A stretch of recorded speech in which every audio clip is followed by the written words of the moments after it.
над руу нэг бараг сарын өмнө нэг хашвест орох гэж байгаа охин ийм бичсэн баггүй юу? Би ингээд orientation day vlog-ийг чи үзээд тэгээ анагаахын тухай юм асууж болох уу гэсэн. Гэсэн чинь миний бичлэгийг үздэг байсан юм уу? Ер нь анагаахт орох гэж байгаа бол бусад сургуулийг бодох юм бол арай өөр системтэй байдаг. Жишээлх юм бол өөрөө хичээлээ сонгох боломжгүй, тиймээс 50%-аараа сонгох боломжгүй. Тэгэл халаад өмсдөг гэх мэтчлэн бусад сургуулийн тогтолцооноос өөр байдаг болохоор мэдмээр байдаг зүйл их байдаг юм шиг санагдсан. Тэгээ тийм учраас энийг хашвест орж байгаа оюутнуудад зориулаад бичлэг хий гэж бодлоо.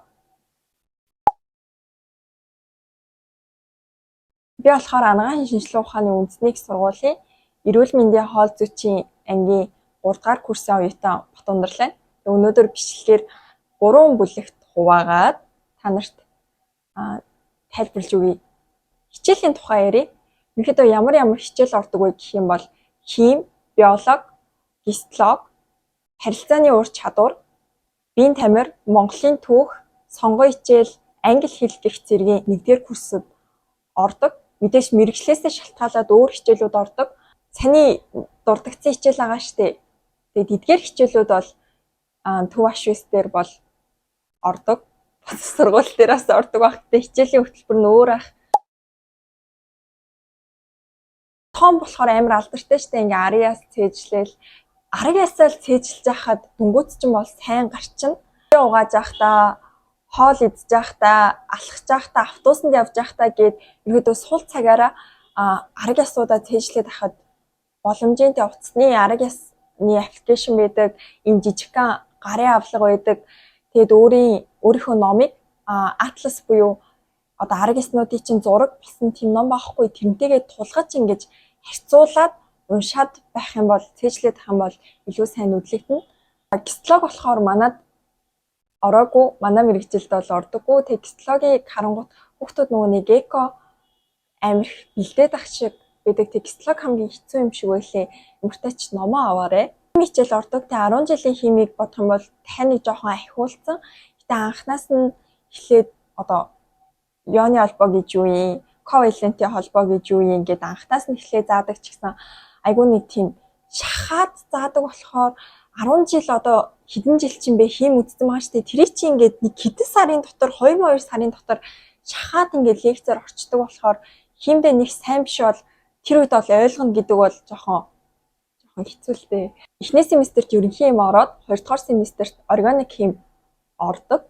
Химийн ном бол үнэхээр гоё. Цекийн ном байдаг. За биологи болохоор лекц бол надад хамгийн их таалагдсан. Та нар нөгөө нэг Тэмүүлэнгийн биологийн ном мэдв үү? Тэгээ тэр номны зохиогч багш Тэмүүлэн багш хичээл ордог байхгүй юу? Тэгээ Тэмүүлэн багш бол хичээл амар сайн ордог, амар амбицтай ороод нөгөө нэг сурагчтай тийм татах чадвартай багш болохоор лекц бол маш гоё ордог. Тэгээ семинар яаж явагддаг юм бэ? Тэр лекцэн дээр орсон агуулга номноосоо дэлгэрүүлж уншаад тэрнгээрээ хичээл болгон дээрээ шалгалт өгдөг. Тэр явцын оноо чинь цуглаад тэг шүүлэг явагддаг. Тэр бүх сэдвүүдээ плед болгоод цуглаад шүүлгийн асуултанд хариулснаар ерөнхийдөө дүнгууд чинь гардаг байгаа. Ерөнхийдөө явцаа сайн өгөөд ах юм бол шүүлгэн дээрээ жоохон бэлтэж байгаа л дахиад шүүлгээ өгөхөд оноо чинь мэдээж дэжгүй гарчна. Тэгээ дүн мөнгөний чинь их амир багш нар чинь бол ингээд харамлаад байдгүй ерөнхийдөө хийсэн бол хийснээр нь өгчдөг. Тэгээ биологийн ном бас уншихад бусад хичээлийн номноосоо илүү ойлгомжтой, зурагтай. Тэгээд нэг амир хүнд өгүүлбэрээр тайлбарлаагүй зүгээр л 10 жилийн хүүхэд дунд ангийн хүүхэд уншсан ч ойлгохоор ном болохоор бараг 10 жилийн хүүхдүүдэд биологийн ном дүүнэртэй ч гэсэн уншуулах юм бол айгу гоё ном. Монголын түүх гэдэг хичээл байгаа. Тэгээ Монголын түүх болохоор одоо түүхч угаасаа л өөрчлөгдөхгүй шүү дээ. 10 жилд орж исэн түүхийг чинь дахиад ерөнхийдөө их сургуульд зааж өгдөг. Гэтэ ялгаа нь юу вэ гэх юм бол илүү ингээд сонирхолтой яг үлгэр ярьж өгж байгаа юм шиг лекцээ ордог болохоор ингээ 10 жилд ингээд тэр чинь сурсан байх хэвээр зүйллээ. Их сургуульд ингээд дахиад зааж өгж байгаа ч гэсэн эн чинь ийм түүх байсан юм байна штэ гэд Монголынхаа түүхийн тухай илүү их одоо мэдлэгтэй болно. Тэгээд семинарын хичээл дээр багийн ажиллагаа хийлэгдэх учраас багийн ажиллагаар хийсэн тэр уншсан материал эдэр чинь чамд айгүй их үлдээд тэгэл нөгөө нэг бэлэгдлүүд ёс заншил гэх мэтчлийн зүйлийн амир мэдэж авдаг. Улаан өнгө нь ямар бэлэгдэлтэй, долоогийн тоон ямар бэлэгдэлтэй гэх мэтчлэн зүйлүүдээ тийм тэр чинь одоо ингээл өдөр тутамд ашиглагдаж штэ. Улаан өнгөний бэлэгдэл нь юм гэл гэрийнхэн тавилгыг сонгохдоо ч юм уу те гэх мэтчлэн одоо жирийн амьдрал дундаа амар хэрэгжүүлж болохоор зүйл учраас түүхий хичээл надад амар их таалагдсан. За харилцааны ур чадварын хичээл болохоор сүүлийн хэдэн жилээс орж эхэлсэн мэлээ. Учир нь мэдээч ингэ сайн мэрэгчлэн байхаас гадна хүн бол өөрөө зөв хүн байх хэрэгтэй гэдэг талаас нь илүү ороод нэг хувь хүнийг нь хөгжүүлэх талаас тэгээ үйлчлүүлэгч буюу өвчтөнтэйгээ яаж илүү тэг ингээд харьцах вэ гэдэг талаас нь ч гэсэн зааж өгдөг хичээл. Тэгээ бусад хичээлийг бодох юм бол хичээлийн хөтөлбөр нь маш сайн юу их гээд байгаа нь айгүй тодорхой. Тэгээ ойлгохгүй зүйл ах юм бол шууд нөгөө нэг сургуулийнхаа сайтаар багштайгаа харьцах юм бол багш нь маш хурдан хариу өгдөг. Тэгээ бие даалт ч гэсэн ихтэй харилцааны ур чадвар гэж аам чам илтгэлийн хичээл орно, багаар ажиллуулна, одоо багаар хичээл бусадтай заана гэх мэтчлийн энэ хичээлүүдийг орох юм бол одоо харилцааны чадвар чинь тодорхой хэмжээнд ахина. Англи хэлний хичээл болохоор ерөөдөө хөнгөө нэг амар тийм хэл хээр нэг тийм дарамттай бол санагдахгүй. Манад болохоор яг манай мэрэгжлийн англи хэл орсон байхгүй юу? Тэгсэн чинь одоо мэрэгжлийн үгнүүд нь юу гэдэг ингээд анагаахын англи хэл сурна за. Шинжилгээний хариу ч юм уу уншихад эсвэл том судалгааны ажлууд уншихад энэ анагаахын англи хэл чинь хэрэг болдог. 7 хоног бүр шинээр бие чинь булгаруулах хичээл би тэмэрээ. Тэгээд ингээ өгчсөн бие чинь амар хөдлүүлэн за. Тэгээ 10 жил толохоор ингээл хөрхөн санал мандлан дээр ингээл хоошин суугаал үлдчихдэг байсан шүү дээ. Одоо ерөөсөө тийм байхгүй. Өгс чи ерөөсөө санал дээр тавигдахгүй дандаа ингээ агаарт дасгал хийе явчих. Тэнгүүт би ингээд амар булгаруулна, йог хийлгэн, би халаах тасгал хийлгэн, волейбол, сакс тоглуулна, аэробик хийлгэн ингэжлэн би чинь бүх талаар нь ажиллуулна. Тэгэхээр жоохон ядаргаатай юм шиг хэрэг боловч эрүүл мэндэд ч маш сайн. Ер нь биеийн тамирын хичээл бол үнэхээр гоё шүү. Тиймээс ерөөсөө тэгж дарамттайгаар ёо юм аа гэж хүлээж авах хэрэггүй. Өвөрч хүчтэй усны савнда усаа игээл биеийн тамирынхаа хувцсыг өмсөөл шууд заал руугаа орох хэрэгтэй. Сонгон хичээл байгаа. 1-р семестр, 2-р семестр гээд тус олгонд нэг сонгон сонгодог. Тэгээ манайх болохоор англи хэлийг сонгоод тэгээ нөгөөх нь болохоор сэтгэл судлал сэтгэлгээний түүх би ямар ч сэтгэл судлал сонгосон баха. Тэгэхэд бол гоё исэн. Тийм одоо сонгон хичээл бол бусад хичээлүүдийг үндсэн хичээлүүдэд бодох юм бол ачаалал бага. Тэгээ цагийн ма цагтаа игээд дүнгийн бол чангалаад бийдгүү. Тэгээд нэг хэцүү бол биш байсан.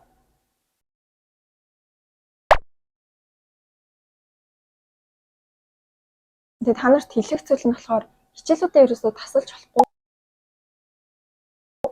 Одоо бусад сургуулиуд чинь лекц эдрээ тасалдаг ч юм уу мэдгүй семинар эдрээ таслал төгөлт эдийг нь мэдгүй ч гэсэн манай сургууль бол заавал нөхдөг. Яа тийм бол нөгөө нэг хүний амь настай холбоотой мэрэгжил тэнгүүт тэр хичээл ингээд аюул чухал учраас ингээд тасалсан ч чөлөөтэйсэн ч өвчтэй байсан ч гэсэн дараа нь тэр хичээлээ заавал нөхөлт хичээлэнд суудаг. Тэгж өөртөө төвөг үзчихснаас тэгээ багш нартай төвөг үзчихснаас зүгээр л яг цаг тухайд нь хичээлдээ ирээд суучих юм бол амар. Өглөө бол хичээл дээр нойр морой харамлаад ах хэрэггүй. Тэгээ анхтаас нь цагийн юмаа цагт нь хийгээд явах юм бол орой нойргүй хонох шаардлага бол байхгүй. Тухайн агуулга нь болохоор хичээлийн хэрэгслийн тухай ярьж өгнө. Тэгээд надаас ерөнхийдөө iPad-ын дээр хичээл хийж болтгоо. Ер нь А4-ийн дэвтэр дээр хичээл хийвэл зүгээр үү? Эсвэл 10 жил хичээл хийдэг байхад ингээд ийм жижигхэн дэвтэр дээр хичээл хийвэл зүгээр үү гэж асуусан. Тэр бол чиний сонголт шүү дээ. Аль нь дээр нь хийж болно. А4-ийн дэвтэр дээр хийвэл том цүнхүүр хэрэгтэй. Жижигхэн дэвтэр дээр хийх юм бол арай зай бага эзлэн бас хөнгөн байх давуу талтай ч юм уу те. Тэгээд давуу талтай. Нэг том дэвтэр дээр хийх юм бол чи ингээд жоох юм бичих юм бол тэр чинь амар жоохон болж харагдана. Тэгмээд том дэвтэр, жижигхэн дэвтэр дээр их юм бол жоох юм бичсэн ч гэсэн яаж нэг нүүр мөр болдог ч юм уу, багш нар чи арай аятаа харагддаг давуу талтай гэж болно. Тэгээд ер нь лекцээ бол тэмдэглэсэн ч болно, тэмдэглэхгүйсэн ч болно. Лекцийг багш нар нь үздэг багш байна. Тэг бүр заавал үздэг тэрийнхаа хичээлийнхаа нэг дүн болгоцсон. Эсвэл үзгүй ээж ч болно. Гэтэ бас үзэж ч болно. Үзүүлэх юм бол дүн дээр чинь 1-2 оноо нэмж өгдөг. Эсвэл огт тоохгүй ч болно. Тэр бол ингээд таны дур штэ гэдээ өрчдөг багш нар ч байна. Тэгээд лекцээ миний бодлоор бичүүл зүгээр. Яагаад гэх юм бол том бол бицлогтой холбоотой, бицлог, эмгэг бицлогтойгоо холбоотой гэх мэтчлэн хоорондоо хичээлүүд уялдаа холбоотой байдаг болохоор эргэж санахын тулд тэр лекцүүдээ хараад тавтахад илүү одоо номыг чинь илүү товчлоод өгсөн болохоор амар штэ. Тэгээд лекцээ тэмдэглэхдээ iPad-н дээрээ хийж болно. Тэгээд харин семинараа болохоор iPad-н дээр хийх юм бол багш нарт чинь үзэхэд жоохон хэцүү. Тийм учраас заавал юм битээр дэвтэр байвал зүгээр санагддаг. Хим, биолог, англи хэл, монголын түүх зэрэг хичээлүүд нь цаанаасаа семинарын дэвтэртэй. Тэр дэвтрийг нь худалдаж аваад юм хичээлээ биччихэд болно. Халаатаа өөр нь хаанаас авдаг вэ гэж их асуусан. Би бас бодсон шүү дээ. Өнгөтэй болохоор амархан өнгө алдчих юм бол баймаа халаад авах хэрэг гарна гэд ямар халаад авал зүгээр юм болоо гэж бодож үзсэн. Тэнгүүд би халаатаа бол их уулаас авдаг. Нэгт үндэсний үйлдвэрлэгчээ дэмжиж байгаа. Хоёрт айгу олон сонголттой. Өнгнөөс нь өөр өнгөний сонголт хүртэл материалаас нь хамаарат, урт, богино, нэмгэн зузаанаас нь хамаарат сонголт ол өргөө. Гуравдугаарт бусад гадаад брэндүүдийг бодох юм бол хямдхан үнэтэй учраас авахд боломжийг. Тэгээ халаатаас сургуулийн логотойг авъя гэх юм бол сургуулаасаа авсан ч гэсэн болно. Тэгээ анхааруулж хэлэхэд халаат ерөөсө гадуур өмсөж явж болохгүй шүү за. Халаатыг зөвхөн сургууль дээрээ эсвэл имлэг дээр л өмснө. Эсвэл номын санд. Тэрнээс ч нөгөө нэг шууд 9 сарын 1-нд халаатаа өмсөх гадуур яваад иж болохгүй шүү дээ. Сургууль дээр тэгээд локер байдаг. Локерыг түрээс төлөөд нэг гэрээ байгуулад авна. Тэгээд локертай хамбал айгүй амар халаатаа хийчин, номоо хийчин, өөрийн хувийн эд зүйлээ хийх боломжтой. Давуу тал ихтэй учраас одоо нуруунд дээрх ачаач нь хөнгөлөх учраас локер авчвал дэжгүй.